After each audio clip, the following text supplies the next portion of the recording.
नमस्कार, मी पंजाब डक. राज्यात ठिकठिकाणी महाराष्ट्रामध्ये गारपीट होईल.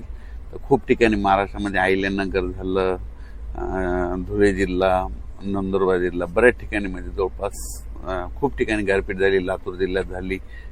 साताऱ्याकडे म्हणजे नदी नाल्याला पूर आला, इतका पाऊस झाला. पण महाराष्ट्रातल्या शेतकऱ्याला सांगू इच्छितो की 4, 5, 6 तारखेपर्यंत असेच वेगवेगळ्या भागात दररोज भाग बदलत विखुरल्या स्वरूपाचा पाऊस पडणार आणि त्याच्यामध्ये गारपिटीचं प्रमाण असणार आहे. म्हणून हा अंदाज देखील महाराष्ट्रातल्या शेतकऱ्यांच्याकडे लक्ष येतं. पण राज्यातल्या सर्व शेतकऱ्याला सांगू इच्छितो की आजच्या कंप्लीट 5 दिवस पाऊस येण्यासाठी शिल्लक आहेत.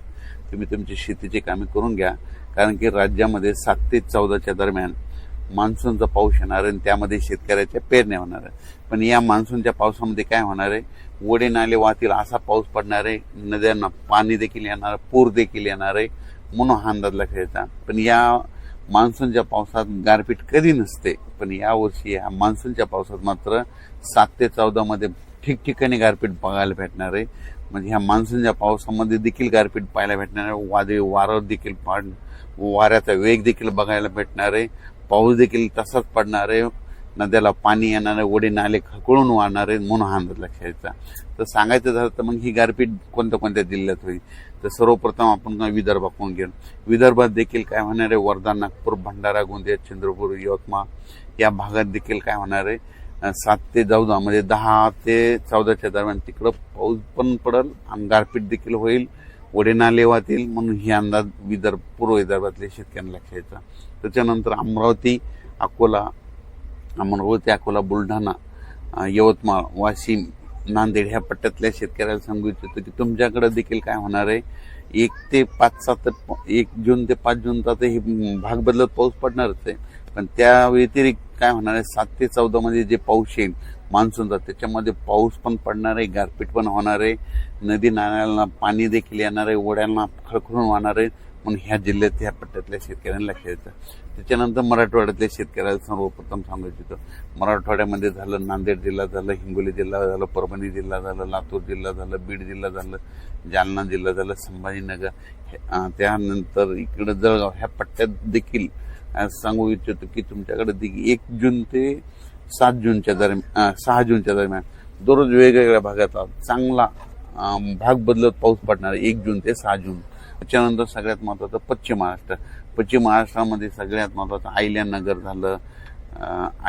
झालं, त्याच्यानंतर सातारा, सांगली, सोलापूर, कोल्हापूर, पुणे. त्या पुणेकरांना देखील या आता मोसमी पावसामध्ये गारपीट बघायला भेटणार. पुण्याच्या पूर्व भाग म्हणजे बारामतीकडे देखील खूप गारपीट पाहायला भेटणार आहे. इकडं सांगलीकडे देखील गारपीट पाहायला भेटणार आहे, सोलापूरकडे गारपीट पाहायला भेटणार आहे, लातूरला जास्त गारपीट पाहायला भेटणार आहे, सगळ्यात जास्त. बीड जिल्ह्यात देखील सगळ्यात जास्त गारपीट पाहायला भेटणार आहे. त्याच्यानंतर इकडं सातारा जिल्ह्यात ओढे नाले वाहणारा पाऊस पडणार आहे. त्याच्यानंतर इकडं अहिल्यानगरमध्ये देखील पाऊस पण पडणार आहे, गारपीट पण होणार आहे, ओढे नाले देखील वाहणार आहे. म्हणून 1 ते 5चा ही अंदाज भाग बदलतचा घ्यायचा. आणि त्यानंतर 7 ते 14 मध्ये देखील मान्सूनचा खूप पाऊस पडणार आहे, म्हणून ही देखील लक्षात.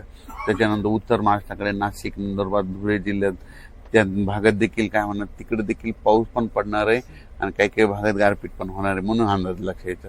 त्याच्यानंतर ते कोकणपट्टी, घाटमाता, परिसर माता तिकडे मुसळधार पाऊस ते चालूच राहणार आहे. म्हणून ते कोकणपट्टीच्या विभागातले अंदाज त्यांनी देखील लक्षात येतात. पण राज्यात सांगायचं झालं तर 3, 4, 5 तारखेपर्यंत दररोज विखुरलेल्या स्वरूपाचा भाग बदलत पाऊस पडणार आहे. त्याच्यामध्ये गारपिटीचं प्रमाण असणार आहे, वाऱ्याचं प्रमाण असणार आहे. म्हणून स्वतःची काळजी घ्या, पाळीव प्राण्याची काळजी घ्या. पण त्याच्यानंतर मात्र 7 जून ते 15 जूनच्या दरम्यान जे मान्सूनचा पाऊस येईल त्यामध्ये मात्र पाऊस देखील जास्त पडणार आहे, गारपीट देखील राहणार आहे, ओढे नाल्याला पाणी देखील येणार आहे. म्हणून हा अंदाज लक्षात. अचानक वातावरण बदल झाला तर परत एक मेसेज दिला जाईल. धन्यवाद.